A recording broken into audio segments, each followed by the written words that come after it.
I'm John Golia. And I'm Greg Fife. And we are the Flight Safety Detectives. We're just two guys who have spent most of their career with the National Transportation Safety Board investigating aircraft disasters and aviation safety issues all over the world. Yep, and this podcast is where we talk about everything from accidents, airplane technology, to the big business of aviation. We live and breathe aviation. My co-host John has been in the aviation business for more than 60 years. He was the first and only airframe and power plant mechanic to get a presidential appointment to the National Transportation Safety Board. And Greg is a former air safety investigator and GO team captain for the NTSB. He's investigated everything that flies worldwide since he started his career 40 years ago. And on top of that, he is a Living Legends of Aviation inductee. So between John and myself, we have over 100 years of aviation safety experience. It's time to buckle up because it's going to be wheels up. Let's get this show in the air. Well, hello, John. Another episode of Flight Safety Detectives. I'm back home in beautiful Colorado. It happened to be 60 plus degrees, and the snow on the mountains looks awesome. And I see you finally made it back to Boston. So what's the weather like in Boston? It's a little chilly. Yeah, that's what I like to hear. Fortunately for me, I left Miami about a week ago, and I went to Salt Lake City, so I got preconditioned before I came home. Yeah, well, you had to thicken up that blood, so it's good for you. Yeah, the only problem is now all those little drinks with umbrellas that, were kind of slushy in Miami are now frozen where you are. So They don't make good mojitos up here. yeah, well, I guess you're going to have to start working on the recipe in your spare time. Or just go to Florida and have somebody else make it for me. Well, I like that idea even better. So, well, it's always good to see you. And again, there's another episode of Flight Safety Detective sponsored by both PAMA and Avemco Insurance. Yes, and if you're looking for insurance, please contact Avemco, get a quote, a price, and if you mention Flight Safety Detectives, you can earn yourself a 5% discount, which is not too shabby for just mentioning that you listen to the program. That's right. And given the fact that we are now coming into, well, at least we got springtime in the Rockies. So I know this weekend here is supposed to be close to 70. There are going to be a lot of people flying. So now is the time to dust off the airplane, dust off your own wings, and get your insurance and everything else in order so that the flying season can begin safely. So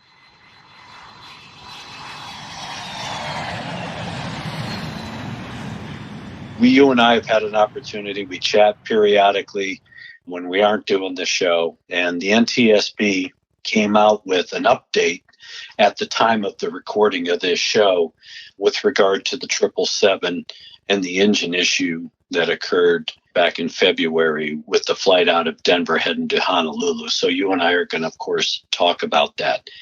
But during my travels, and I think during your travels, we both saw a story about a Frontier Airline A320 Airbus that had supposedly been de-iced. And of course, someone took a picture of it and alerted a flight attendant to the fact that they didn't think everything was right with the de-icing. The flight attendant, of course, confirmed that. She took the message to the crew just before they were getting on the runway. And for those of you who are listening who haven't seen the picture, you can go to our website. It'll be posted on Flight Safety Detectives, or you can run it down through Herald or any of the other social media sites. But literally, I mean, they were talking, not just a little bit of snow, but inches of snow on the airplane. And then somebody had squirted green stuff all over the top of it, calling it de-icing fluid. It looked more like the Shamrock Shake from McDonald's. Somebody had sprayed all over this wing and called it good. And of course, the airplane crew assumed that the de-icing had been done properly, taxied out, and were getting ready to take off. when all the alarm bells went off with the flight attendant running up to tell the crew about it. And of course, some of the social media sites and some of the stories that were written talk about the flight attendant saving the flight, which is great. I'm very happy. We have some very astute passengers out there these days flying airplanes. And of course, the flight attendants, once they were aware, it became obvious that there was a serious issue. The question I have for you, John, is you worked for an airline that was flying in winter conditions all the time. You're out there as a maintenance guy. You have to know about de-icing and everything else. These guys are supposed to be trained. They're supposed to be signed off. They're supposed to understand that when you shoot an airplane with de-icing fluid, you're not just spraying it on top of the stuff and thinking it's going to melt it off like throwing salt on the driveway. I mean, you're supposed to take the stuff completely off the aircraft. And we have seen a number of accidents. You've investigated them. I've investigated it. US Air 405 at LaGuardia, Continental 1713 out here in Denver. Just a little bit of contamination. The grit of fine sandpaper can just have an immense effect on aircraft performance. And I just don't understand how stuff like this continues to happen. It's part of the contracting out de-icing. I mean, I've de-iced thousands, multiple thousand of airplanes in my career. And years ago, they being the companies, almost all of them in this country, moved that function to not maintenance people, but to other people. And depending upon your location, the amount of snow you get at that location, the turnover of personnel in the facility that you use, because it's not an everyday event. Sometimes they hire other people. And, ironically, I know of one operation that hired retired or moonlighting firemen. They did an excellent job because they understood how to handle the hoses and get good flow out of the material. But most of the time, you're getting young kids who will go up in the bucket and do the de-icing. In fact, I had a presentation one time that I was giving for other issues, and the subject of de-icing came up, and this crew was the de-icing crew, and they told me, well, the only reason why you're clearing it off is because of the weight. So we don't take it all off. They would, if it doesn't look like it's going to weigh that much, you leave patches on the airplane, whatever. And I stopped what I was doing, and we did a whole session on why we de-ice airplanes. And I talked about the leading edge. These guys had no clue about aerodynamics or anything. The training that they were given was totally horrible. But that was one small group of people. And I'm sure there's many, many out there that have absolutely no clue on why they're de-icing, what's the purpose of it, and what they have to do. You can't leave that snow, especially heavy, wet snow, on the airplanes. Because also, you could get out on the end of the runway and the temperature go down, it might be 1 degree above, and then all of a sudden you're waiting in line for half an hour and the temperature goes down, and now that soft, mushy snow is no longer soft and mushy. Yeah, well, and over the years, and it started, what really brought it to light, of course, even though we've had issues prior to it, but was Palm 90, that is Air Florida in Washington. They didn't get the aircraft de-iced. They tried to tuck in behind a 727 that was waiting in line to take off, thinking, well, the hot exhaust will melt the snow. It'll slough off during the roll, and it never did. And then, of course, they had engine inlet snow, which caused some false engine readings, and they thought they were producing more power than they actually were. And these things have we've addressed it over and over and over and over and over again for all of these years. And then to see that again just recently, it's just nuts. And then, of course, people don't understand the de-icing fluid. You hear it being sprayed on the aircraft. They look out and it looks like this heavy, wet goo. Because of your experience, why don't you just give a Reader's Digest version of the de-icing fluid, the different types, or the type 4, which is predominantly used, and what these holdover times mean.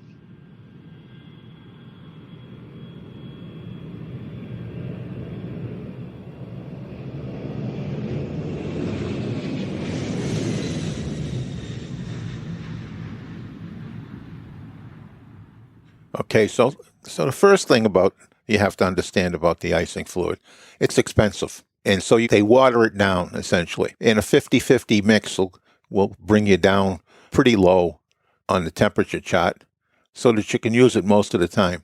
But in some cities, like Chicago and Boston, you might have to use a 70-30 mix, a little pure. Now, de-icing fluid, the basic de-icing fluid is like antifreeze that you put in your car. And it's meant just to spray off, and that's all it does. It cleans the airplane off. The problem is that after you de-ice it, if it's snowing, the snow will build up again. So after a number of accidents, and notably you and I worked on 405 in LaGuardia, and that was one of the triggers that drove some improvements in the business, they developed additional formulas for the de-icing fluid. And typically today we're using Type 4. But Type 4 is very expensive. So normally what you'll find them doing today, at least the big airlines, will clean the airplanes off using basic de-icing fluid, and then coat the airplane with Type 4, which is much thicker, and it just sort of hangs on the airplane, coats the skin of the airplane.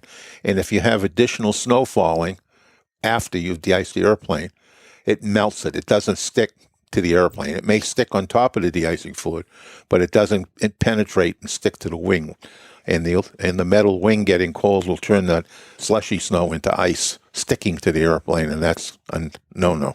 So that during the takeoff roll or whatever, as soon as the aerodynamic flow happens, that stuff starts to slough off as speed increases. Right, that'll blow off. And it won't stick to the airplane, and nothing will stick to it on any aluminum or metal that it's covered, or fiberglass. It has two functions at that point.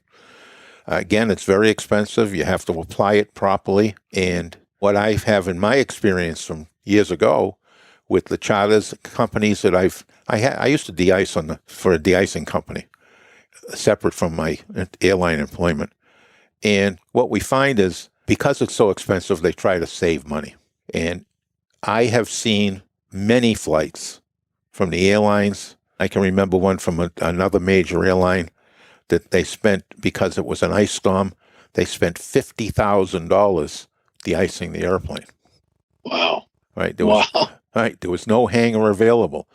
So they weren't going to make money on the next few flights with that airplane because of that. So when you get down into the smaller carriers, and that could be a make or break, not only for one trip, that could be a make or break for the whole day.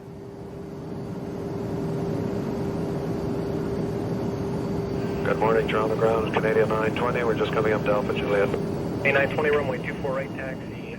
And you bring up a good point, John, because I worked for Dick Ebersol, who used to be the president of NBC Sports, when his youngest son, was killed in an airplane crash out here in Montrose, Colorado. And you bring up a good point about a charter, especially those charter companies that are operating on a shoestring. The margins are very small. These guys, they had stopped in Montrose on their way back to South Bend, Indiana, to drop off his older son back at school, and stopping in Montrose to drop his wife off. It was snowing, and rather than de-ice the airplane, which the board, I don't think, really ever pursued it to the extent it should have been pursued, but it was obvious that it was money-based. They didn't shoot the airplane. They got gas. They put everybody back on. They taxied out, tried to take off, crashed at the end of the runway, and Mr. Ebersol's youngest son was killed.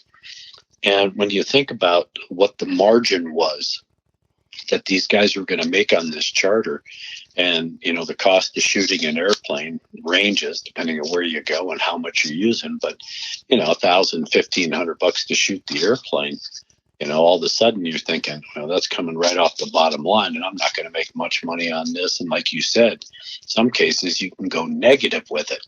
And next thing you know, is that an influencing decision in the whole process for de-icing the aircraft?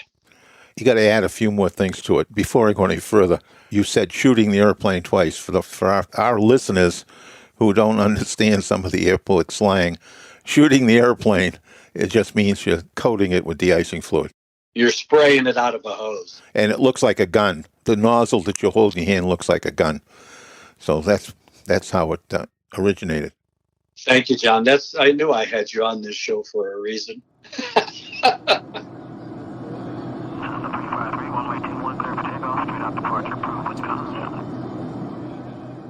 I have actually been at the airport when a cargo airplane was taking off. The flight crew, who had very little experience after the accident happened, this was involved in an accident, was determined that the captain had very little experience flying in winter weather, did not want to be shot. And I looked at that airplane and I went over to the ground handler, the supervisor, and said, that airplane needs to be de-iced. You don't send that thing out. And he said the captain refused to be de-iced, and they sent it out. And it crashed about 25 miles at the most from Boston. He got up into what we call ground defects. So the airplane got up to 100 feet or so, and he couldn't do anything. He had not enough altitude to turn. He was trying to turn to come back, but on the runway he took off from, he's got all the high rises around Boston. So he was heading north to try to get him a place to make a turn. And as you head north out of Boston, the ground comes up, and he lost it and crashed it, and they all perished. And it was a crew that was based in the Caribbean. They just didn't have the experience and didn't want to spend the money. It was snowing hard. There was a lot of snow on the airplane. It wasn't sticking, but there was a lot of snow on the airplane, and he was hoping that takeoff roll would take it off. It never did. And we've seen with some of these accidents the fact that it's evolved, because it used to be, like you were just talking about, a captain decision. But it has evolved now to be a joint decision between the crew and dispatch with regard to whether or not the aircraft needs to be de-iced or re-de-iced if it had been de-iced once before. But the thing that I find curious, because I've been on a number of airplanes, and fortunately, when I worked for the board and you worked for the board, we had the privilege of being able to ride jump seats. So I rode jump seat all the time in the performance of doing NTSB stuff. And I remember a lot of times in the winter, they would de-ice the airplane, and 727, the flight engineer would go back and just go to the overwing exits and look out the window to make sure that the wings were clean. And I've noticed now the crews are not doing that. There tends to be a tacit trust that when they pull into the de-icing bay or into the area like here at DIA on one of the ramps, and they de-ice the airplane, it's assumed that the entire airplane has been de-iced and been de-iced properly. And you can actually use this latest example with Frontier, where if somebody had come out of the cockpit before they moved the airplane out of the de-icing pad and just took a look to make sure that it not only was it done, but was it done correctly, they would have looked out there and seen the green milkshake all over the wing. And I'm just curious why airlines have gotten away from that. Well, part of what you're describing is complacency on the part of the flight crews. And it could be that their recent experience with de-icing was to facilities where they had a de-icing crew that knew what they were doing. And they were in this particular location, and assuming that that same kind of expertise existed in that facility, which is something you shouldn't do. And it does happen once in a while. It does happen that the crew doesn't know what they're doing for whatever reason. But the flight crew should always be checking it. But sometimes the flight crew is the problem, too. I'm thinking back in my career, I can right now remember twice where I parked a motor vehicle behind the airplane so that the airplane couldn't leave because the captain said, I'm getting out of here. We don't need de-icing. And I had put my hand on the wing, and there was no question that this stuff was stuck to the wing. And I said, you're not going anywhere. And he said, get off my airplane, I'm going. I said, well, you got to run over the truck that I just parked in front of it. Yeah, well, that's when aviation was real aviation. I don't understand how the Wright brothers took that, John. Yeah. Yeah. But no, it is, and again, it is all about crew education. And we think about that kind of stuff, and I think we talked about it briefly on one of our past shows. I'm going to bring it up again, and that was I was traveling with one of the friends of our show, Jason Lukasik. We were heading off to do some work, and we were on an Embraer, a relatively new one, actually 3 months old. And Jason was sitting in the overwing exit seats, and he had a passenger next to him. They're looking out the window, and they saw what appeared to be a crack in the wing skin right near the spoiler panel. And as they were flying, I mean, of course, they saw it, but it was well after they were in flight, they saw it. But every time the spoiler panel came up, that wing would open and close. So they knew it wasn't a shadow or some dirt or anything else. So they talked to the flight attendant and relayed the message about the fact that there was a crack in that wing skin. And Jason, being a certified mechanic and a mechanic with inspection authorization, is the best guy to know that there's a problem out there. And he ended up talking to the first officer, and the first officer, young guy, blew him off and said, that's just a shadow. This airplane is only 3 months old. It's not a problem. Well, Jason knew it was a problem and wasn't satisfied with the response he got, and took it to the captain and said, listen, this is what I do for a living. Here are my credentials. And I'm telling you, you probably should have maintenance go out and take a look at that, because it is a crack in the doubler skin right around that spoiler panel. So I don't care that the aircraft is new. The fact is things can break, things can, distort.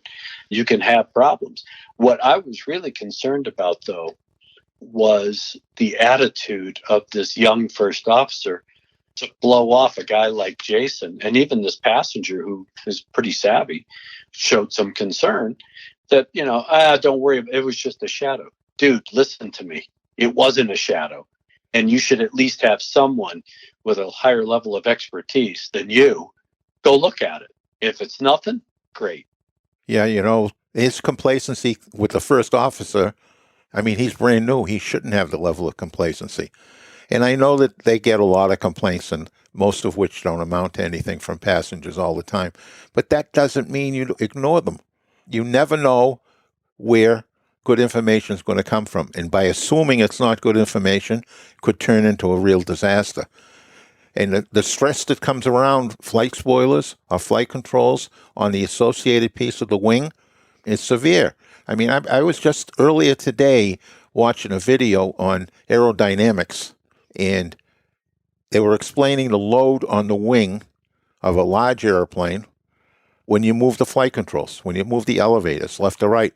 And it actually has a bending moment on the wing, depending on how much you deflect them. Now, most of the time in flight, you're only moving very little. But there are occasions in flight where those flight controls move a lot more. And that actually bends the wing.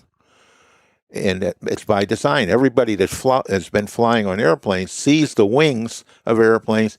As on takeoff, they bend up in the air as it picks up the load on the airplane. There's a huge amount of flexibility built into airliner wings. But to be complacent like that and disregard the stress in those areas is I hope the captain brought maintenance out. Yeah, I was going to follow up. I don't want to give away the airline, but I have all the information, and I meant to follow up to see if, in fact, what was done and whether or not they took that airplane out of service. It was nothing. I mean, it was significant. It was 6 inches or greater. We'll post a picture that Jason took that he sent me. We'll post that picture on our website so you can actually see the crack that we're talking about in the top of this wing. But, it is one of those things. And speaking of cracks, of course, the NTSB has come out with an update on the 777 that had a fan blade that not only cracked but separated. And during the course of separating, made a mess of a Pratt & Whitney 4000 engine and started shedding parts, primarily cowling parts, over certain areas of Denver and surrounding communities on their way back to the airport. And so they came out with the update today, John. And in typical NTSB fashion, they give you the who, the what, the where, the why, to an extent the why. And they talk about their launch procedures and who's the party and all that kind of stuff. And they went through a bunch of basic information that's relatively obvious, but they did get into some descriptive information about the failure that they've examined in the blades themselves that did fail. And they gave a little bit of a discussion about the fire that seemed to be the predominant visual in a lot of the passenger shot videos that were on the aircraft, and the fact that that fire continued to burn even after the crew had discharged the fire extinguishing system. And we've talked a little bit about it on a previous show, the importance of the cowling with regard to firefighting on board. But they glossed over it again. All they did was say that the fuel valve that we talked about, the shutoff valve in the wing spar, did in fact operate as intended, and it shut the fuel off to the engine. But it didn't talk about what other evidence they found to say what kept that fire going. And I know that there's a lot of things in here that are in your wheelhouse with regard to the examination of the blades and things that we talked about, and some of the areas you brought up, especially around thrust reversers. So give me your take on what you read in the NTSB update.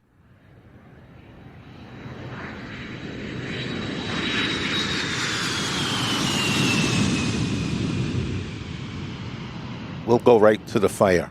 There's two sources of potential fire-causing material that come from the airplane that go to the engine.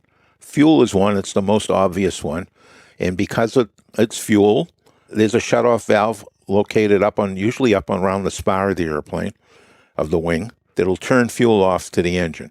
And that's the one that they're referencing right here, is that the fuel flow to the engine was in fact shut off by that valve. Well, there's another valve that closes off hydraulic fluid to the engine. Hydraulic fluid also burns, and they didn't reference it. I actually have heard that valve never did close.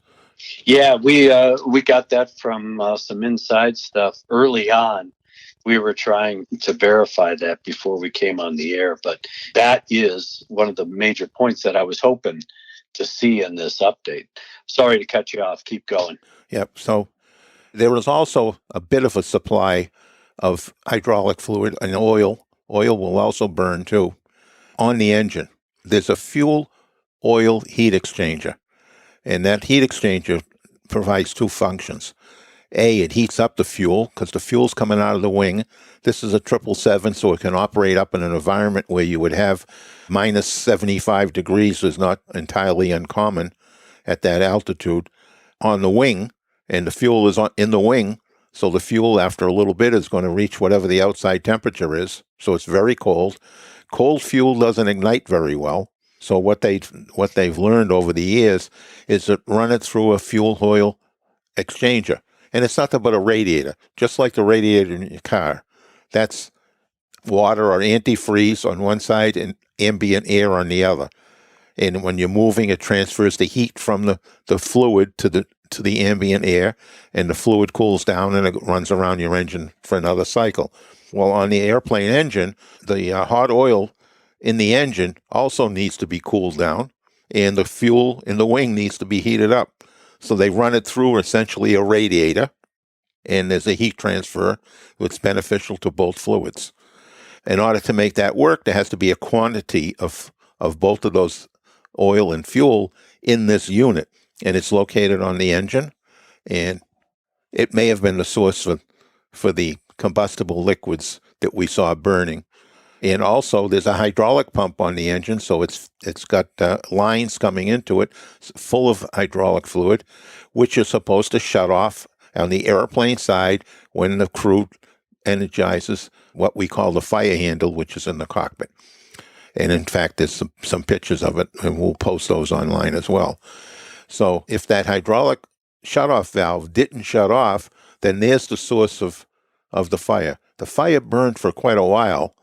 So I'm surprised that they didn't reference any of that. You know how they withhold information off routinely, so that's probably waiting for them to confirm what they saw.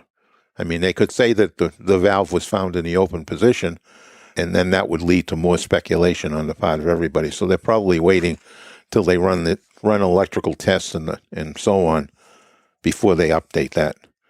But it was definitely a big, very concerning fire on that engine, which will probably lead to some changes in what they do. The very minimum it's going to lead to, if in fact that valve didn't close, and it didn't, whatever reason caused it not to close, there will be a fleet-wide, every 777 campaign to go in and check those valves to make sure they work.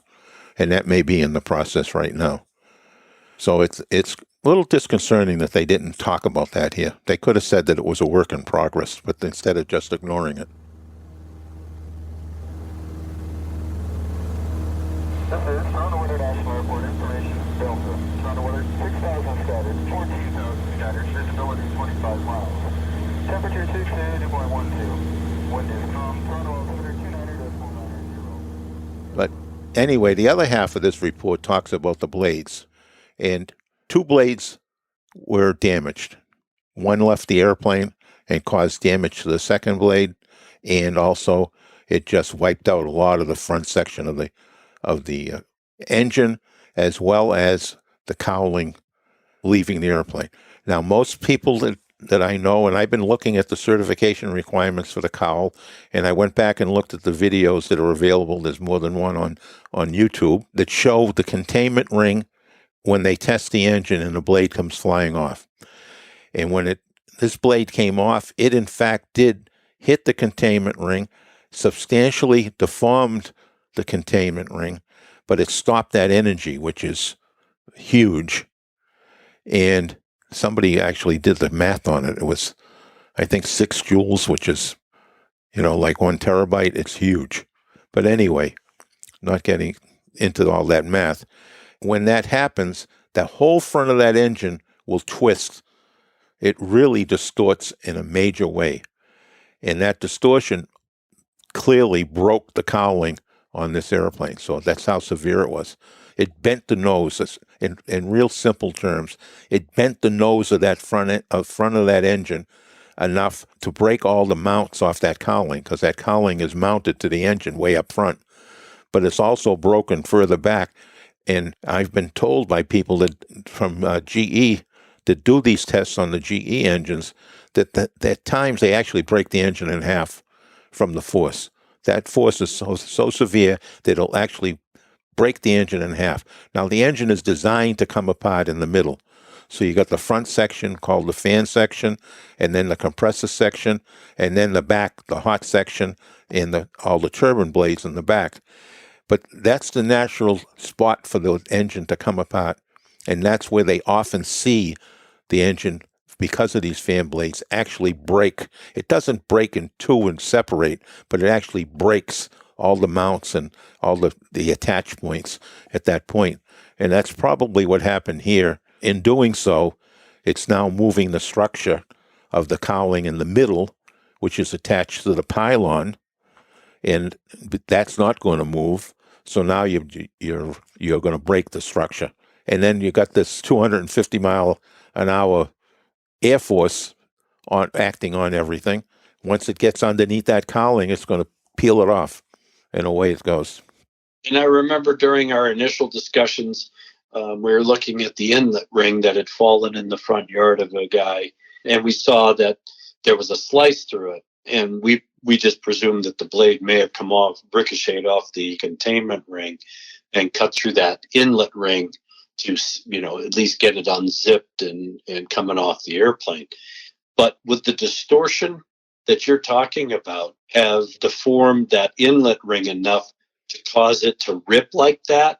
Or was it helped by a blade? Nobody has said anything about that yet. I've asked that question to a couple of certification engineers that I know that work for the manufacturer in this case, and they have never seen that. Of course, when you do the fan blade requirement for the FAA, there's no cowling on the airplane. So there's no requirement either for the cowling to be on. So they're not testing them together. But one other piece that I have thought of, and I haven't heard anybody say anything yet, we had all this talk about the blade that broke and it was contained. But where did the other piece go? The half a blade that broke. Nobody has said anything about that. maybe that's the piece that went forward and cut it. But certainly that ring, and folks, if you look at our previous podcast, it's pretty clear that that looks like a pretty straight cut. So I guess we'll have to be, that'll have to be continued till we hear what they have to say. Have you heard anything? And of course, they're talking about how they found these cracks. We talked about it. You really emphasized it early on, with the fatigue cracks originating from inside the blade and propagating out. And of course, the board has confirmed that in this update, that they're finding the cracks on the inside of the blade in the hollow structure. And these fatigue cracks, there's multiple fatigue cracks, and now they're still it's a work in progress to try and determine the origin of those cracks. Have you heard anything with regard to not only this cracking problem, but what's going to happen going forward, and what are they going to do? Are they going to change an inspection cycle again, John, or are they going to just put a life limit on these blades? Well, what I'm hearing is this. All right, first let's go over the facts. All right, so this blade has been around for a while.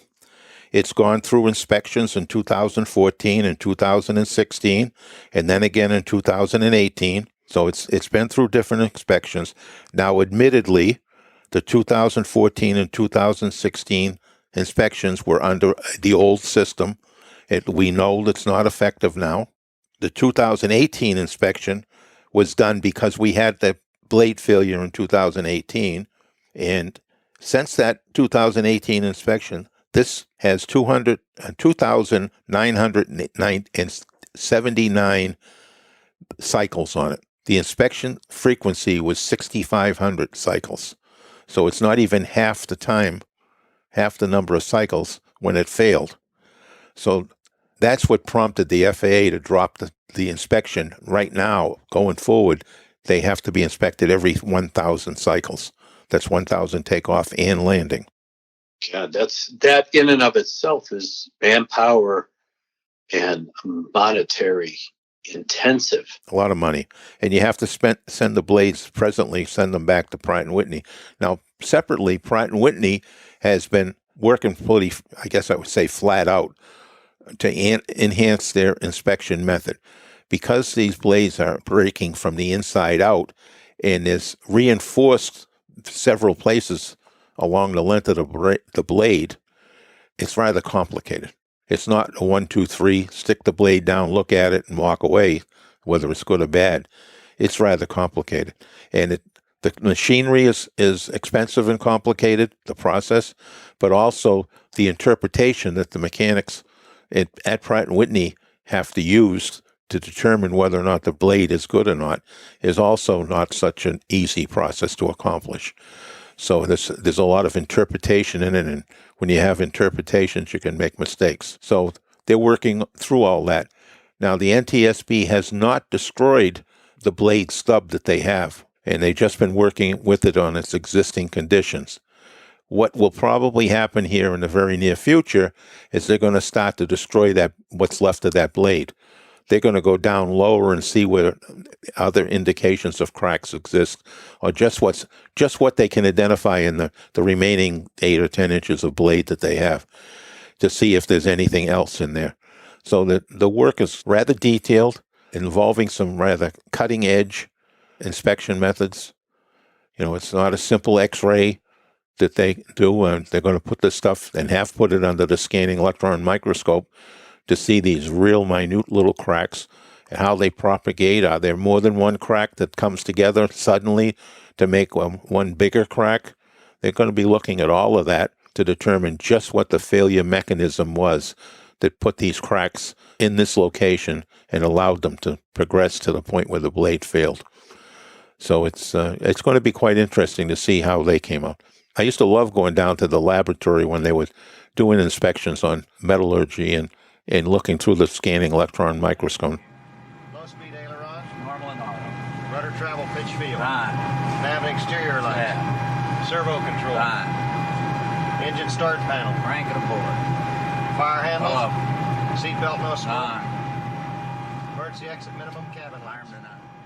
that is the forensic part of our job, and that's getting down into the minute detail that does take time. People, of course, we've got an instantaneous society where everybody wants an answer, but it does take time. And there is an art and a science to what we do in all aspects of accident investigation, but especially when it comes to metallurgy like this. Now, the question I've been getting, John, and I'm sure you've been getting it, I was just on an airplane, and of course, even with a mask on, a couple of people kind of recognized who I was, and one guy go, "Hey, you're the crash guy." It's like, oh my God, don't say that loud. But the question they asked me was, is it safe to fly on a 777 because of this engine problem? And, you don't have all day to explain it to them. And you try to give them the short version of what we just talked about and say, yeah, because one, it could have been a tragic event. It was handled very well by the crew. They did everything they needed to do. The airplane was still capable of flying. Is there a flaw? Possibly. That's what the whole investigative process is there for. And what the intent of that process is to try and determine, of course, what the problem is and how do we mitigate or eliminate it from happening in the future. But it shouldn't inhibit people, I think, from flying on aircraft. Again, I'm not worried about the 737 MAX. I can't wait to get it into the cycle of my travel. Why? Because I got all the confidence in the world in it, and all the guys that I know that fly it love it, and they're looking forward to getting back on the airplane. So I think people should have a high level of confidence that behind the scenes, there's a lot of work going on to enhance aviation safety. And this is not an airframe problem. That's the other thing that I've been trying to educate people on, and I know you have too, John. This is not a Boeing problem. The cowling might be a bit of an issue since it's an airframe part, but this is an engine problem. Pure and simple, Pratt & Whitney, period. And I know that there might be a little bit of a riff because, one is pointing the finger at the other and things like that. It's not worth pointing fingers at. It's worth working together to try and solve what appears to be, and I won't call it a systemic issue, but it's more than a coincidence given the fact that we've had 3 777s over a 3-year period have the same problem or a similar failure. So, but again, there's a lot of people working hard to come up with the solution so that going forward, this doesn't happen again. So I think people should have confidence in the system. They should have confidence in the maintenance, of course, the manufacturers, and the FAA, since they are responsible for not only the oversight, but of course the certification. And you and I, we beat up on the FAA a bit. And of course, 737 MAX issues sure didn't help them at all. But when it comes to engines, I think that going forward, that there should be a confidence in our regulatory system, because I'll tell you, you and I have traveled around the world. We've dealt with a lot of regulatory authorities around the world. And I'd rather have the FAA certifying something that's called an aircraft part than a lot of regulatory authorities you and I have experienced. Without a doubt. Well, that's interesting, too, because one of the things that the FAA is doing now with the NTSB is, when you do these inspections and you do all this stuff, the paperwork never goes away, ever. Until the airplane becomes beer cans, the records go with the airplane. So they actually have the records from the 2014, 2016, and 2018 inspections of this blade. And now they're going back and looking at that data from those inspections to see if it was missed or if something happened in the meantime. So that's going to be an interesting endeavor that they undertake there, because it will be able to give us some satisfaction to whether or not the knowledge that the blade was okay up until the last 2,000 cycles, 2,900 cycles, or was it something that was building over a longer period of time that will require maybe even additional inspections. So there's a lot of work left to be done. It's clearly, the NTSB is clearly on their A game so far, even though maybe they're not so forthcoming with the material that they're seeing or testing, but I think they're on their A game. I think that we'll get to the bottom of this blade. And I'd like to remind everybody that in the world, there's only 150 airplanes with these, roughly, with these engines on it. And in the U.S., there was only 24 airplanes flying with this particular model engine on it. And of course, those airplanes are not flying right now. And since many of them are the oldest 777s in the fleet, 25 years old roughly, they probably won't come back. There's a high likelihood that they may retire that whole fleet out, since right now we've got more airplanes than we need. And it's not because of the airplane, John. It's, it's the expense. You got to do a cost-benefit analysis, taking the airplane out of service, having to pull those blades, having to ship them to Pratt. It's all that downtime. And it's not the airframe. It's the operation of the aircraft and the lack thereof. And like you said, United has been able to supplement the airplanes that are down for this inspection. They've plug and played other airplanes in to pick up those routes and that kind of stuff. So, like you said, it may be an opportune time to retire these old airplanes. We saw the retirement of a lot of aircraft at the beginning of COVID, as soon as the airlines started parking airplanes because of passenger travel being down. It gave them an opportunity to accelerate their retirement schedule on some of their older aircraft. We saw that in a big way with Delta, and they were very proud of that and made it well known. So, not that there's a problem with the airplane. It's an opportunity for the airlines now to, again, take a step back, streamline the operation, get rid of their older aircraft, get some new aircraft into the fleet. And it's obvious that the airlines are putting brand new airplanes in. I saw that there were 2 large orders for the 737 MAX.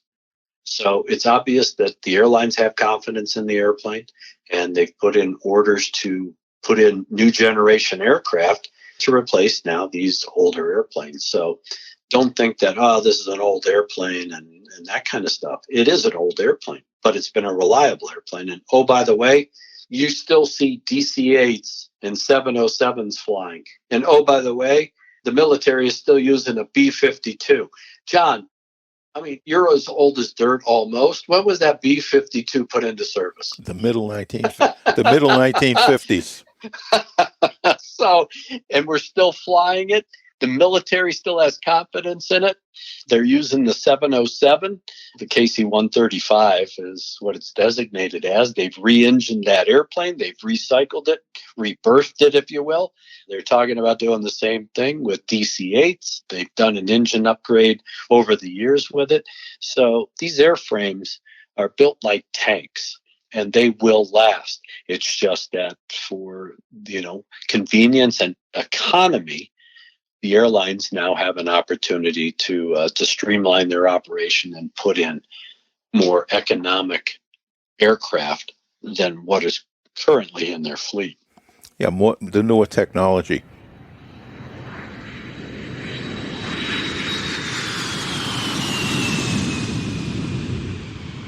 I want to go back to it. You mentioned the MAX. I have flown the MAX.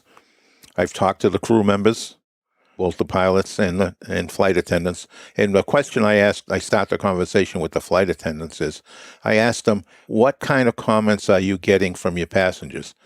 Because the airline that I flew, it's right front and center. When you walk right in the door, it said what kind of airplane it was. And they've announced they were giving people the opportunity to get off the airplane. Nobody got off the airplane. The flight attendants on the flights that I took said they haven't even had any comments from the passengers with it. So the people have not focused in on that piece. The pilots, I asked the pilots, they said, we loved the airplane before, we still love the airplane. It's a great airplane to fly. And I talked to them briefly about the training that they had, computer-based training. And the first officer told me, he said, all that training was nothing that we haven't had already. To us, it was just rehashing what we already were taught. And the captain nodded his head with that. He didn't actually say anything, but he nodded his head. Yeah. Well, we talk about these things. We try to educate folks on these issues, and that's why, again, while yes, there are always chinks in the armor, there are always these little dips that become a storyline for a variety of different reasons, not only here but around the world. I think the flying public, because I have confidence in the airlines. I'm on an airplane every week. And of course, because United seems to be my personal chauffeur by air, if you will, because I'm sitting on one of their airplanes all the time. I have all the confidence in the world. I got a lot of friends of mine that fly for United. We've had very candid conversations, whether it's with training, airplanes, maintenance, or whatever. And they are all very confident in the system. And I think the flying public should have that confidence as well in the system that we have here in the United States. Has Congress and the news media and some of the recent events caused us to take an in-depth look? Absolutely. But it's like anything else. The car manufacturers have gone through that when we had gasoline tanks exploding and rear end collisions and tires coming apart on Ford Explorers and everything else. That's just the way it is with a machine. But you got to have confidence in the system. And you and I are working on a safety evaluation of an operator, a helicopter operator. And again, they haven't had any major event that's killed anybody or seriously injured anybody, but they're being proactive. They want us to find those precursors. And that's the way the system works. And again, people should have confidence in it. I know I have confidence. Were you sitting on that Max with your rubber underwear on, John? I was sleeping probably within 20 minutes of the takeoff. So I guess you had confidence in the airplane and the crew. So, well, it's been a great show, and I think that we tried to bring a little bit of updated information. We will keep you, the audience, updated as we find out more information about Pratt & Whitney 4000 series engines and what the NTSB and the FAA and crew are doing with this particular engine investigation. And then, of course, we hope that you learn a little bit about de-icing. And again, it's obvious from our emails, John, that we have some very savvy aviation enthusiasts. They aren't necessarily pilots, but they love aviation. They love the safety part of it, the stuff that we talk about.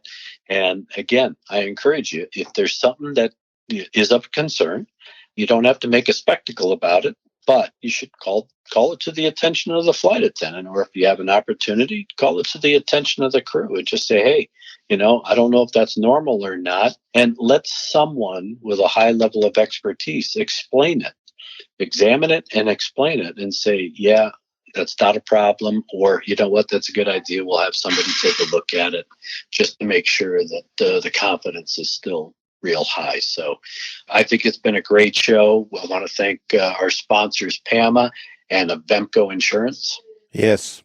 And again, if you are needing to renew your policy, or if you need a brand new policy, give them a call at 888-241-7891 or on the web at www.avemco.com. Whether you want to be a renter and have a policy, if you're the owner of policy, they have all kinds of policies to cover the owners, the renters, CFIs, flying clubs, and even life insurance.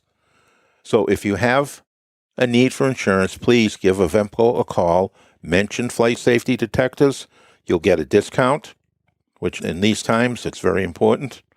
You can always get a hold of John or I through our email at flightsafetydetectives with an S at gmail.com.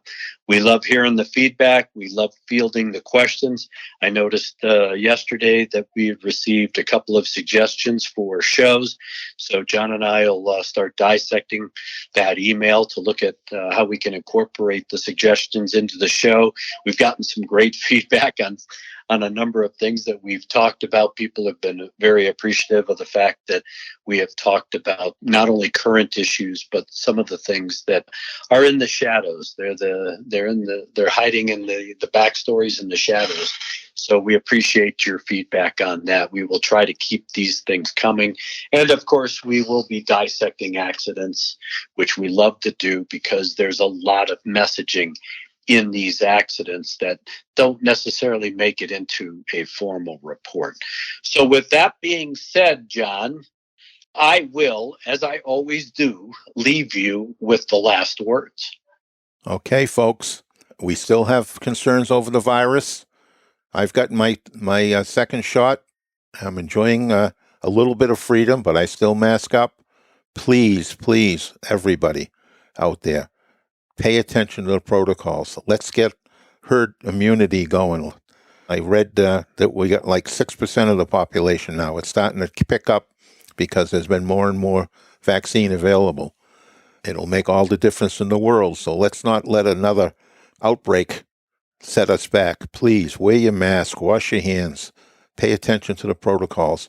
And if you're going flying, especially if you haven't flown in a while, please pay attention. Do a good pre-flight. Every week I talk about pre-flights because I see so many bad ones. Please do a very detailed pre-flight. Pay attention to what you're doing. And if you haven't flown for a whole year, because that's how long we've been stuck with this virus, fly with somebody who has been flying, an instructor or somebody else at the airfield we are. Please fly safely. We want you back next show. To listen to more episodes of the show, go to flightsafetydetectives.com or the Professional Aviation Maintenance Association at PAMA.org and wherever you find your favorite podcasts. Catch us next time when John Golia and Greg Fife talk about all things aviation. Thanks for listening.